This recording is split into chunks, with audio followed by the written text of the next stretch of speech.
What if I told you the United States and the British Empire almost went to war over a pig? No, I'm not kidding. This is the incredible and slightly ridiculous true story of the pig war. So grab your popcorn, because this piece of history is wilder than you can imagine. It all went down in 1859 on a tiny little rock called San Juan Island, nestled right between modern-day Washington State and Vancouver Island, Canada. Back then, both the Americans and the British claimed this island. It was a classic case of I saw it first, that had been simmering for years. The treaty that was supposed to settle the border was super vague, leaving the San Juan Islands in a confusing grey area. So, you had American farmers settling there, right alongside the British Hudson's Bay Company, which was running a huge sheep ranch. Awkward, right? Our story kicks off with an American farmer named Lyman Cutler. On June 15th, 1859, Cutler woke up to find a large black pig rooting around in his potato patch, eating his precious spuds. Now, this wasn't the first time. He'd complained before, but this time he'd had enough. He grabbed his gun and, well, you can guess what happened. The pig was no more.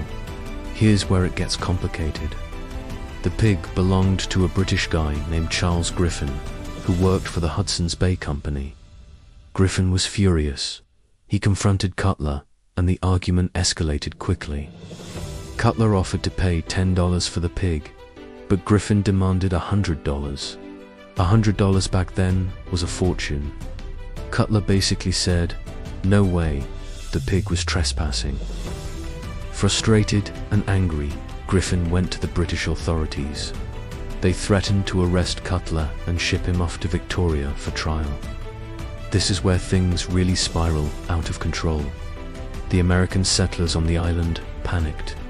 They didn't want to be arrested by the British, so they sent a message calling for military protection from the US government. The message reached a guy named General William S. Harney. Harney was known for being a bit of a hothead and, shall we say, not a huge fan of the British. Without waiting for orders from Washington, D.C., he decided to take matters into his own hands. He dispatched a company of 66 American soldiers from the 9th U.S. Infantry, under the command of Captain George Pickett. Yes, the George Pickett, the very same one who would later become famous for Pickett's charge at the Battle of Gettysburg. Pickett and his men landed on the island and set up camp, raising the American flag. Their mission: to prevent the British from arresting any Americans. When the British saw this, they were not pleased. The governor of British Columbia, James Douglas, decided to show some muscle of his own. He sent 3 British warships to the island, carrying over 1,000 troops and dozens of cannons. Suddenly, this tiny island became a military standoff. On one side, you had Captain Pickett's 66 soldiers dug in on the beach. On the other, you had a powerful British naval force ready to pounce. For weeks, the situation was incredibly tense. The British commander, Rear Admiral Robert L. Baines, was ordered by Governor Douglas to land his Marines and engage the Americans. But Admiral Baines was a level-headed guy. He looked at the situation, thousands of men, massive warships, all ready to fight over a dead pig, and thought it was completely insane. He famously told the governor that it would be folly and madness to involve 2 great nations in a war over a squabble about a pig. He refused the order to attack. When news finally reached Washington, D.C. and London, officials on both sides were horrified. They had no idea this was happening. President James Buchanan immediately sent General Winfield Scott, the top-ranking U.S. Army officer, to de-escalate the crisis. Scott was a skilled diplomat. He sailed to the island, met with Governor Douglas, and they both agreed to calm things down.